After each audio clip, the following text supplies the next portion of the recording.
Support comes from Gemma, architects, planners, and designers seeking to bring joy to their clients and communities. Details at gemastl.com. From St. Louis Public Radio, this is St. Louis on the Air. I'm Alex Hoyer.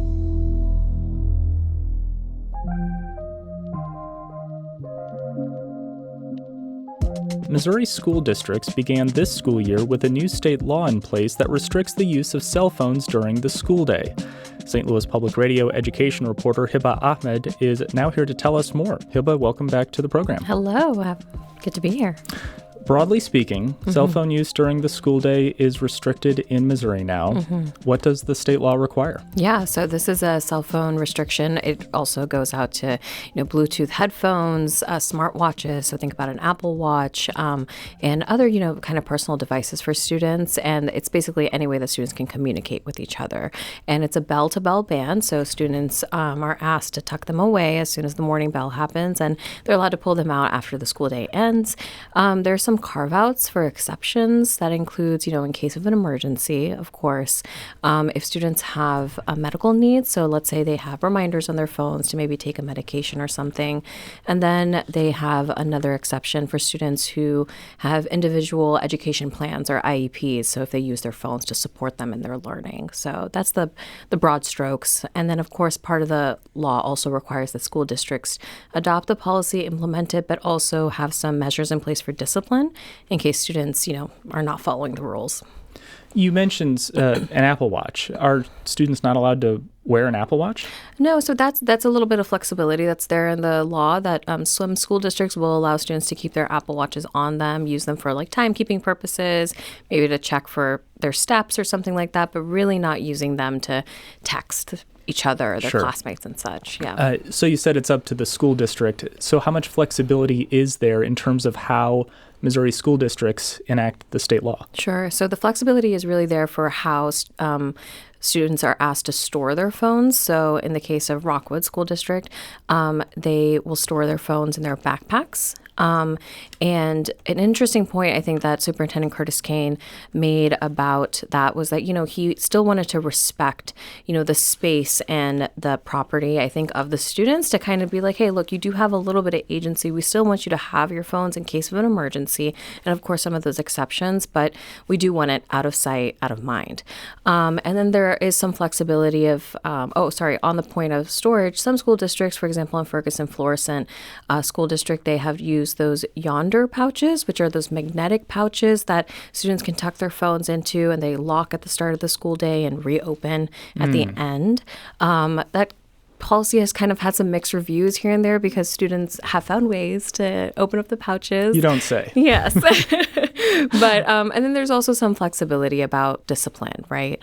And we can talk a little bit more about how the school district is navigating that. Now, enacting these new rules, Missouri joined more than 30 states implementing some kind of cell phone restrictions in schools. A bill failed to pass in the Illinois legislature this past session, but it's likely to come up again. Yeah. Hiba, broadly speaking, what is going on at schools to bring about this national push for restrictions? Yeah, so a lot of this has happened after the COVID-19 pandemic, right? Teachers really have been the driving voices behind, trying to implement some sort of restrictions around these personal devices. And the reason is that teachers found that it was kind of interrupting their time in class, constantly asking students to tuck away their phones or pull out their AirPods or pay more attention to what she or he are talking about rather than looking at their Apple Watches, right? So it's kind of battling for attention. And then it's also just there have been some behavioral problems in terms of students maybe seeing some posts online on social media and then that maybe carrying over into a fight or an argument at school. Your story that was published on Monday points out that sometimes people would see a post on social media and then minutes later there would be a fight that broke out, for example. Absolutely. I mean, there have also been reports from schools that say that, if a fight does break out, students will rush to kind of capture the moment on their phones, record it, and then post it on social media later. So it's this kind of cycle that, school administrators and teachers are trying to disrupt here. And then, of course, I do want to mention that there are some concerns around mental health, right? And students maybe being distracted, having a difficult time focusing, and just trying to disrupt that difficult relationship that, we know that teens have sometimes with social media. Sure. There seems to be a lot of both public and bipartisan political support for restrictions. Is that right? Yeah, absolutely. I mean, it's kind of one of the rare education policies that we've seen in recent years that has enjoyed bipartisan support. And perhaps welcome for you as an education reporter. Yes. So your story I mentioned was published this Monday, and you decided to tell this story and center Rockwood Summit High School in Fenton. Why Rockwood Summit? Yeah, so Rockwood Summit is, I chose them because they have a great journalism program. And I was also really curious because the school district had implemented a pilot policy last school year where they had some restrictions in place, meaning that students were allowed to have their phones out during passing period and during lunch, but not during instructional time unless a teacher allowed it, right? So some teachers do rely on cell phones maybe to, supplement learning. I've heard from a science teacher who talked about data entry and other, language teachers using the phones for helping them in Spanish class or recording students, doing conversations and such. So all of that is now gone. It is true that no more cell phones bell to bell. So that's what kind of drew me to Rockwood. Sure. And you mentioned that Rockwood Summit has a good journalism program. And now I'm pleased to welcome two of those student journalists to the show. They are Rockwood Summit juniors, Amanda Mertens and Emery Gregston. Welcome to St. Louis on the Air. Hi. Thank you for having us. So a state law is one thing. Hiba talked about what the state law restricting cell phone use requires. How has enacting that law played out at your school? I'll start with you, Amanda. I think it's kind of changed over the course of the past couple weeks. When it started, there was a lot of complaints, a lot of students kind of having mixed opinions on it. But I think as it's progressed with this policy, people are kind of starting to adjust to it. And we've heard, like I said, about mixed reviews. We've had some people say that they really like it and some people say that they really didn't. And it's just really interesting to see how students are interacting now at school because there's so many more social conversations and stuff like that. You said that there were some complaints. What kinds of complaints were people saying beyond that, just that they didn't have access? Were there complaints about the policy itself? Yes, it was mainly that it was restricted during passing period, AC lab, and lunch. Students felt including myself, feel that there's no need to restrict the phones for things that aren't instructional time. Oh, I see. And Emery, the students that you've talked with, what have they said in terms of those who have liked it, what they like about the policy? I think a lot of students have noticed their focus and those around them not being as distracted. For me as a student, even when I'm sitting next to someone on their phone, I struggle. I'm always side eye, looking at their phone. But now without the phones, I feel like a lot of students have seen I'm actually paying attention in class and I'm able to retain the information more. I heard a lot of I'm able to remember the information even that I learned 3 weeks ago at the beginning of the school year, and I'm still recalling this information. Do you think the rollout of this new rule was easier given what Hiba was talking about earlier, that there was a pilot that happened last year? I really do. So my freshman year, I was on my phone very frequently. It was a very normal thing. And then last year we were like, okay, let's get used to not being on our phones, keep them in our backpacks, just making sure that we're very much paying attention. But then this year, just completely getting rid of them. I do think a lot of students longed for their phone, but I think it was an easier transition given the pilot policy from Rockwood that we were able to come into this school year already having some experience without our phones. And you mentioned giving students yourself, giving them a bit of side eye when you see them. Are they just pulling it out of their backpack and looking down and checking their phone, yes. Maybe sending a text or something? Yes, a lot of games, a lot of texting. Yeah, it just is distracting to be sitting next to someone and their bright light is coming up right in your peripherals. Yeah. Hiba hinted at discipline earlier. What is the discipline if students get caught? Amanda? I don't know the exact rules, but I believe that you get now tardies based on it, or is that... I believe it's if a teacher sees your phone, they can take it, send it to the office, and you're allowed to be sent to like principal discipline. Yes, that's it. And we also eliminated lunch detentions. So now teachers, one phone they see, it's automatic after school detention. Hiba, you talked with both teachers and administrators. What have they said about discipline? Yeah, so Superintendent Kane and Rockwood Summit Principal Emily McCown both have said that they've seen pretty minimal referrals trickle in. It shows that the students are really following the policy, and they accredit it to that pilot policy from last year. But yeah, I mean, the process is that it's the teachers will give a reminder at the start of class, being like, hey guys, tuck away your phones, and that is the warning. And then if students pull it out without permission, the teachers are allowed to take their phones and maybe send a referral to the principal, and then the principal will have a conversation and it'll kind of escalate from there. But overall, it's been pretty minimal referrals. Principal McCown did say that she's will be interested to see how it carries on throughout the school year. Setting the tone at the start of the school year, right, guys, is that like students will follow, and then we'll see how it goes as the school year carries on. Yeah, and Amanda, you said that there have been some changes just in the last couple of weeks. I mean, we're only a few weeks still into the new school year. When you think about maybe when you come back to school in January, what's your sense of whether students might be really settled into a pattern, or do you still anticipate that there might be some conflict?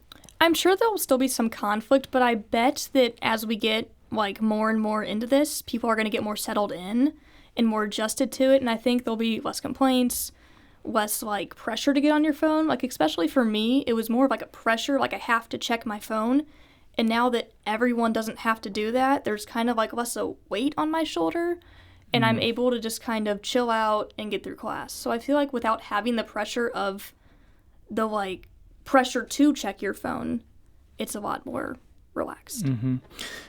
My son goes to school, and he has a Chromebook, and I understand that also Rockwood Summit High School students have Chromebooks too. What prevents students from just communicating using their laptops, or does that not happen, Emery?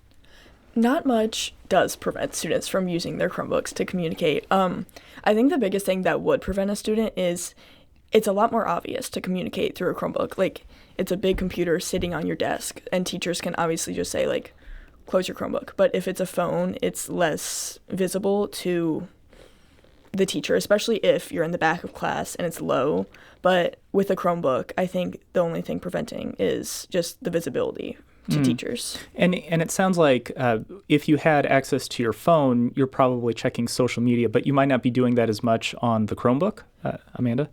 Yeah, like on on the Chromebooks, you cannot check social media because a lot of the things are restricted, especially for Rockwood School District. District. They're blocked by the school. Yeah. Uh-huh. So that's kind of the restriction there. But with your phone, there's so many things you can check. With your Chromebook, it's more just like, I see mostly for me and for people I talk to, it's more just emailing your friends. That's kind of been a big way of communicating. But like Emery had stated, like it's really easy for teachers to see you on the big Chromebook and then just say, okay, turn your Chromebook off. Both Amanda and Emery, you had the chance to talk with your fellow students, doing the thing that journalists do and talking with people. Let's hear what some of the students told you. This is audio that both of you recorded. I really do not like the new policy. Face-to-face conversations have improved with this new policy. Yeah, I think everyone is a little bit more focused in class. So we talked about focus and more conversations. Tell me more about like the face-to-face conversations, Emery. I would say I really do see a lot more people talking in the hallways. In previous years, you walk through the hallways, it's not overly loud. There's a lot of just eyes glued to your phone. But now, like, as you can see on the online story with the photos, you see students just talking to each other and actually interacting as they move from class to class. Mm-hmm. Amanda, anything to add to that? I would say the exact same thing. Like face-to-face conversations have become a lot more like implemented. And I think it's just because a lot of people get like socially awkward, and then there's like a pressure just to get on your phone to avoid the awkwardness of like eye-to-eye conversations. And so without having that, there's just been more face-to-face conversations. I remember when I was in high school, and I went to high school at a time when cell phones first started to make their appearance. And I distinctly remember the first time I ever saw a cell phone at school. It was the year 2002. I was going to Belleville East High School. It was after school. We were in the Performing Arts Center, and it was dark.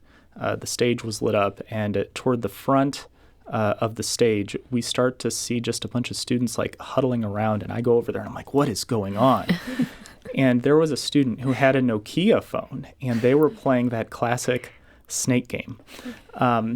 And so that's a very vivid memory of what it was like to have the technology. And by the time I graduated, still there weren't many cell phones in schools. And I was thinking about like, you can get through fine. We got through fine without phones, but it's harder to adjust, I think, when you've been able to do something and then that gets taken away.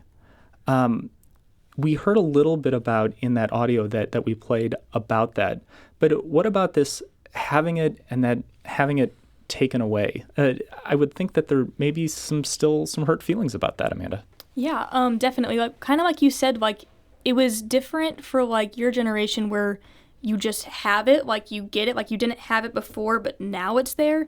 It's a little different for us where we grew up with the cell phones and then it's taken away, so it's just different from what we're used to, and that's kind of a conflict there. Yeah, Emery? Yeah, I would say we've all gotten used to using our phones as a resource to take photos of assignments, make to-do lists. I know I always kept my to-do list on my phone, and I've had to completely change. So I used the Notes app on my phone previously, and now I use Google Keep. So I have it on my computer and on my phone. So it's just as like there's a lot of changes that are happening, and I think students are adapting, but I really do think it's going to take a couple of years to fully like, this is the new norm. I can't just pull out my phone to take a picture of what the teacher wants me to do. Yeah, because I think when I go to a conference or something, and like I'll take a picture of the whiteboard just so that I can refer to it if I want to, and you can't do that now. What are some other ways in which people were legitimately using their phones for school time, but having the need to find another way to do things in the way that Emery, you just talked about making a list. What about that, Amanda? So I think a lot of people are now just using their Chromebooks to like take pictures, especially in like in newspaper and radio. We have to use an iPad in order to get interviews and stuff, because we used to use voice memos on our phones, and now that we can't do that anymore, we've just adapted to either using Chromebooks or using iPads or like physical recorders that we had even for the interviews that we did with you guys. And then another thing would be like, I would like taking pictures of assignments or even using photo math to look at some math problems, stuff like that. Education has completely changed, Hiba. Yeah, absolutely. Absolutely, yeah. I remember not being able to communicate with cell phones, but we would pass notes in the hallways between classes. Like, are we going old school now with like passing notes during passing periods? I definitely see some notes during class. I don't know if I can say I've seen one during passing period, but I've definitely seen some scribble on the notebook, pass it to your friends.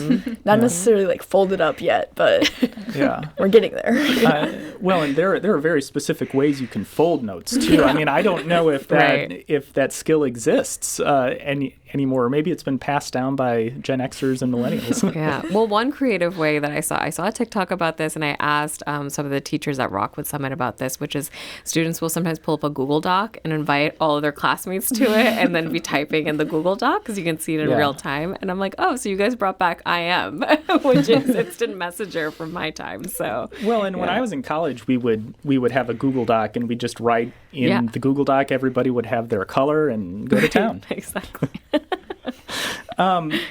So I just want to give Amanda and Emery kudos to student journalists, because you really are the future of journalism. So thank you for helping St. Louis Public Radio out with this. What was it like to get approached to help a news organization that wasn't a student news organization? Amanda? It was really cool, actually, because it's one thing to have your own publication in a high school, which I don't think many high schools can say they do, but it's another to get like requested by a real radio station and a big one such as NPR and STLPR. and it was just a whole different aspect, and I felt like a professional with my boom mic talking to students. It was super cool. People paid attention to you a little bit differently with a mic like that. And what about you, Emery? Yeah, it was definitely like a very, very cool experience. I was over the moon when I knew that you guys had recruited us to talk to students in our school. Yeah, and like as someone who wants to go into journalism, being able to like experience it and see the different things that go into it and how many people work behind the scenes to get your newspaper on your front step in the mornings and turn the radio on to listen to NPR. So yeah, it was very cool. What are some other stories that maybe you've reported on that you're particularly proud of, or what are some current stories that you're following now that you're really interested in, Amanda? So in the radio, we focus a lot on sports, and right now we're focusing on the volleyball team, and it's really cool because last year the volleyball team didn't have as cool as a record, and now they like incredibly improved, and it's just interesting. Like now we have to get interviews and see how that record has changed, and like they have a new coach and everything, and it's just What's the difference between how the team was doing to how it's doing now? I believe they had a losing record last year, and this year they have, I believe it's 24-8-1 as their record. What do you attribute the improvement to? I believe it's their new coach. I think they lost a coach last year, and then they gained a new one, and I believe she's done incredible. That's great. Emery, what about you? A story that you're particularly proud of or something that you're following now? So currently I'm working with Rockwood to create a story on Proposition S, which will be on the November 4th ballot for local elections. And I'm just like, it's very cool for me. Government voting stuff has always been interesting for me. So being able to work with like how voting's working and what the campaign for Proposition S is looking like, it's just something that I think is very cool, and I'm very proud of it. Well, thank you for your work, and I would just remind both of you that we do have internships at St. Louis Public Radio. Yes. Emery Gregston and Amanda Mertens are juniors and student journalists at Rockwood Summit High School in Fenton. Thank you both for being here. Thank you for having us. And Hiba Ahmad is STLPR's education reporter. Thank you as well. Thank you.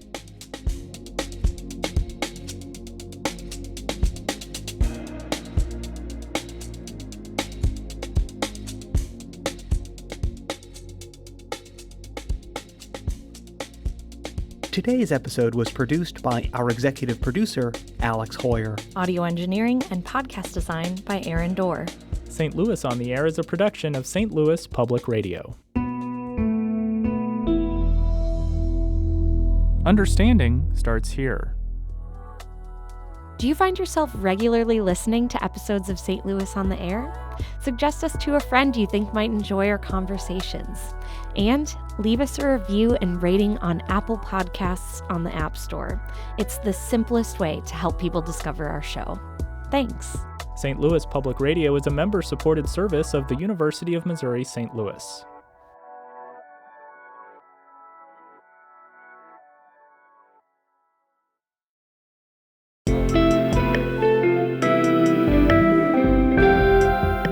The Gateway brings you the day's news each weekday from around the St. Louis region and the state capitals in Jefferson City. Our schools are accredited. We don't need this bill. And Springfield. How many more years must pass before lawmakers see time is of the essence? I'm Abby Larico. Join me each weekday for The Gateway on the STLPR app or wherever you get podcasts.